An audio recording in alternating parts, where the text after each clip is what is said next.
بسم اللہ الرحمن الرحیم۔ السلام علیکم ورحمۃ اللہ وبرکاتہ۔ دین فطرت چینل میں خوش آمدید۔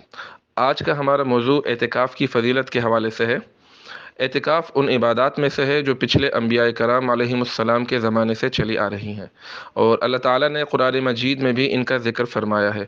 اللہ سبحانہ و تعالیٰ نے اپنے خلیل حضرت ابراہیم علیہ السلام اور حضرت اسماعیل علیہ السلام کو بیت اللہ کی تعمیر کے بعد طواف کرنے والوں، اعتکاف کرنے والوں اور نماز ادا کرنے والوں کے لیے بیت اللہ پاک صاف رکھنے کا حکم دیا۔ گویا طواف و نماز کی طرح اعتکاف بھی اللہ تعالیٰ کے قرب کا خاص ذریعہ ہے کہ باری تعالیٰ اپنے دو برگزیدہ پیغمبروں کو معتکفین کے اعزاز میں مسجد حرام کی صفائی اور خدمت کا حکم ارشاد فرما رہے ہیں۔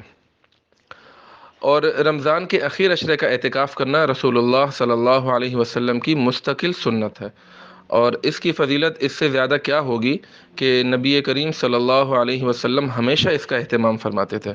امام ظہری رحمۃ اللہ علیہ فرماتے ہیں کہ لوگوں پر تعجب ہے کہ انہوں نے اعتکاف کی سنت کو چھوڑ رکھا ہے، حالانکہ رسول اللہ صلی اللہ علیہ وسلم بعض امور کو انجام دیتے تھے اور ان کو ترک بھی کرتے تھے، لیکن جب سے ہجرت کر کے مدینہ منورہ تشریف لائے اس وقت سے لے کر وفات تک بلا ناغہ آپ اعتکاف کرتے رہے، کبھی ترک نہیں کیا، اور اگر ایک سال اعتکاف نہ کر سکے تو اگلے سال 20 دن کا اعتکاف فرمایا۔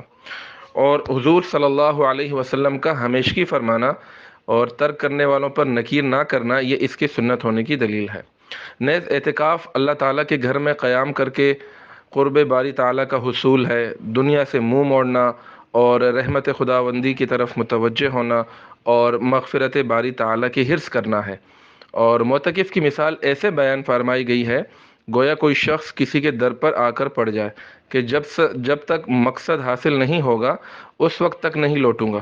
معتکف اللہ کے در پر آ کر پڑ جاتا ہے کہ جب تک رب کی رضا اور مغفرت کا پروانہ نہیں مل جاتا وہ نہیں جائے گا۔ ایسے میں اللہ رب العزت کی رضا اور مغفرت کی قوی امید بلکہ اس کے فضل سے یقین رکھنا چاہیے۔ امید کرتے ہیں آج کا ہمارا موضوع آپ کو پسند آیا ہوگا، اور اگر آپ نے ابھی تک ہمارا چینل سبسکرائب نہیں کیا تو اسے سبسکرائب کر کے بیل آئیکن دبا دیں تاکہ ہر نئی آنے والی معلوماتی ویڈیو آپ تک پہنچ سکے۔ بہت شکریہ۔ والسلام علیکم ورحمۃ اللہ وبرکاتہ۔